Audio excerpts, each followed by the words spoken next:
Welcome back. ये कहानी है दिल्ली के सीलमपुर की।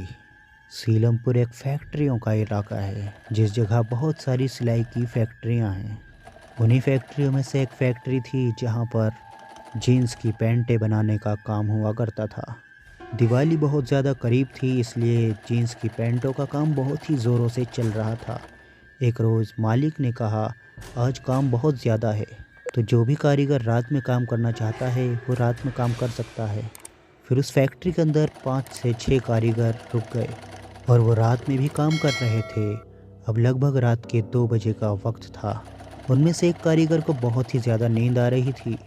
गर्मियों के दिन थे, इसलिए उस कारीगर ने कहा, यहाँ तो मशीनों की बहुत ज़्यादा आवाज़ आ रही है, इसलिए मैं छत पे जा रहा हूँ सोने के लिए।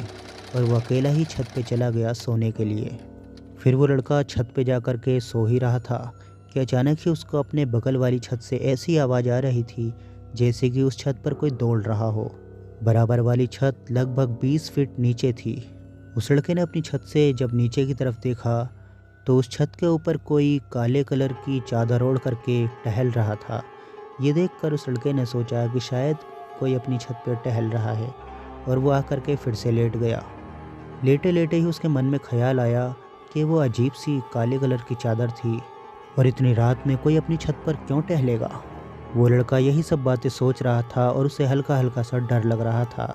फिर कुछ ही देर में वो लड़का आंखें बंद करके वहीं लेट गया और फिर उस लड़के को ऐसा लगा जैसे कि उसके पीछे कोई चल रहा हो।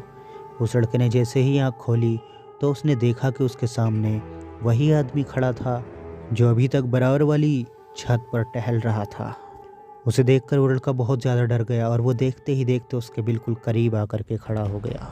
और फिर उस आदमी ने अपने चेहरे से वो काले कलर की चादर हटाई और फिर जैसे ही उस लड़के ने उसका चेहरा देखा, वो देखते ही बहुत ज़ोरों से चीख पड़ा। उसका चेहरा बहुत ही ज़्यादा डरावना था, जिसे देखकर वो लड़का इधर उधर भागने लगा। और वो लड़का किसी भी तरीके से जीने की तरफ जाना चाहता था, लेकिन जीने के सामने वो शैतान खड़ा हुआ था। उसे देखकर वो लड़का बहुत ज़्यादा डर रहा था।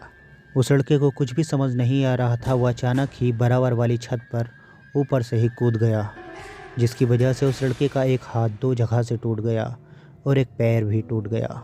कुछ ही देर में वो सभी कारीगर ऊपर छत पर आ गए और जब उन लोगों ने ऊपर आकर देखा तो ऊपर कोई भी नहीं था और वो लड़का बराबर वाली छत पे से बहुत ज़ोर ज़ोर से रो रहा था और चिल्ला रहा था। फिर 2-3 दिन के बाद जब वो लड़का ठीक हुआ तो उसने सभी लोगों से बताया कि उसके साथ क्या हुआ था।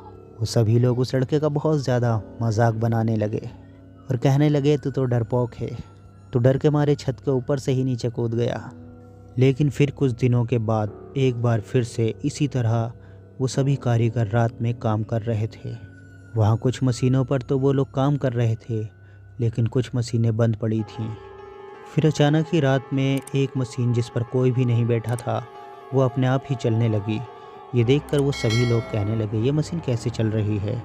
और फिर कुछ ही देर में वो मशीन चलनी बंद हो गई और दूसरी मशीन चलने लगी। ये सब देखकर वो सभी लोग डरने लगे, आखिर ऐसा कैसे हो रहा है। फिर एक एक करके कभी कोई सी मशीन चलती तो कभी कोई और सी मशीन चलने लगती। इस समय उस फैक्ट्री के अंदर 5 कारीगर थे और वो 5 के पाँचों बहुत ज़्यादा डर रहे थे। अब उन 5 लोगों को यकीन आ चुका था कि वो कारीगर एकदम सही कह रहा था। रात में कुछ ना कुछ तो उसके साथ हुआ था। फिर कुछ ही देर में फैक्ट्री के कारीगरों ने देखा कि उनकी छत की तरफ से जीने पर कोई उतर कर नीचे आ रहा है और वो सभी लोग एक कोने में सिमट करके बैठ गए। उन्होंने देखा एक आदमी जो पूरी तरीके से काले कपड़े में लिपटा हुआ था, वो उनकी फैक्ट्री में आकर के खड़ा हो गया और फिर वो कुछ देर तक इधर उधर घूमता रहा। फिर अचानक ही उसने अपने चेहरे पर से वो काले कलर की चादर हटा दी। उसका चेहरा देखकर वो सभी लोग बहुत ज़्यादा डर गए। वो सभी लोग चाहते थे कि उनकी आवाज़ बाहर ना निकले, जिसकी वजह से वो आदमी उन्हें ना देख पाए। लेकिन उनमें से एक कारीगर बहुत ज़्यादा ही डर चुका था और वो बहुत ज़ोरों ज़ोरों से रोने लगा, चीखने चिल्लाने लगा, जिसकी आवाज़ सुनकर वो शैतान उन लोगों की तरफ बढ़ने लगा। ये देखकर वहाँ बिल्कुल अफरा तफरी हो गई और वो 5 कारीगर इधर उधर भागने लगे। वो सब मशीनों के नीचे छुपने लगे। फिर वो शैतान उन लोगों के काफ़ी करीब आकर के बहुत ज़ोर ज़ोर से चीखने चिल्लाने लगा, ऐसा लग रहा था जैसे कि कोई जानवर चिल्ला रहा हो। उसकी आवाज़ इतनी ज़्यादा खौफनाक थी कि जैसे जैसे वो चिल्ला रहा था वैसे वैसे वो कारीगर भी बहुत ज़्यादा खौफज़दा हो रहे थे। उन सभी कारीगरों के पसीने छूट चुके थे और सब कांप रहे थे। फिर वो शैतान वापस पलटा और जीने की तरफ दोबारा चला गया और देखते ही देखते वो कहीं गायब हो गया।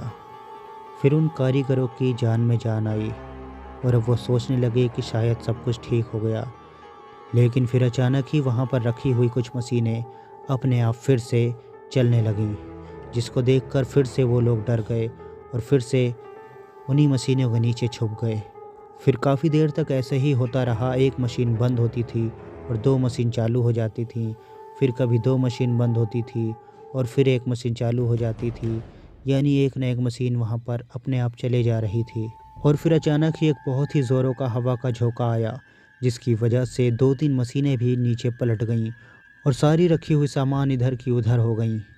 कुछ देर तक वो हवा का झोंका वहीं घूमता रहा, लेकिन फिर धीरे धीरे वो सारी हवा ख़त्म हो गई।